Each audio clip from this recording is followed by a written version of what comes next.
Hi friends, welcome to my channel Smart SLP Online English Classes. So today we are going to discuss about direct indirect speech. Direct indirect speech లోని interrogative type గురించి మనం మాట్లాడుతున్నాం. Interrogative type అంటే విచారణాత్మక వాక్యాలు already మనకు తెలుసు. అది direct indirect స్పీచ్లో ఏ విధంగా అడుగుతారు ఆ సెంటెన్స్ అనేది మనం ఇప్పుడు చూద్దాం. ఓకేనా? ఇక్కడ చూడండి, డైరెక్ట్ స్పీచ్లో ఒక సెంటెన్స్ ఇచ్చాను. ఏంటది? She ask do you like coffee.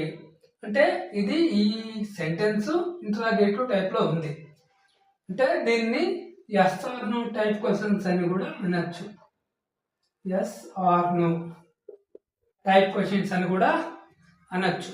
So దీనిని ఇండైరెక్ట్ స్పీచ్లో చెప్పేటప్పుడు ఏ విధంగా చెప్పాలో చూద్దాం. డిఎస్ అంటే తెలుసు కదా, డైరెక్ట్ స్పీచ్. డిఎస్ అంటే డైరెక్ట్ స్పీచ్. దీన్ని ఏమంటాం? ఐడిఎస్. ఐడిఎస్ అంటే ఇండైరెక్ట్ స్పీచ్. ఇక్కడ ఈ సెంటెన్స్ లో చూసినట్టయితే దీని ఒక పార్ట్ గా చెప్పచ్చు. ఇదొక పార్ట్ గా చెప్పచ్చు. ఏది? దీన్ని ఏమంటారు? షీ ఆస్క్డ్ అనేది రిపోర్టెడ్ వర్బ్. దీన్ని రిపోర్టెడ్ వర్బ్ అంటాం. కొటేషన్ మార్క్స్ లో ఉండేదాన్ని రిపోర్టింగ్ వర్బ్ అంటాం. Reporting verb, reported verb. So ఇప్పుడు ఇండైరెక్ట్ స్పీచ్ లోకి, పరోక్ష కథనంలోకి ఎలా చేంజ్ చేయాలో చూద్దాం. ఇది క్వశ్చన్ మార్క్ ఎందుకు వచ్చిందంటే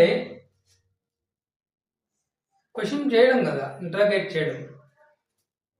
so indirect speech as it is గా రాస్తాం. షీ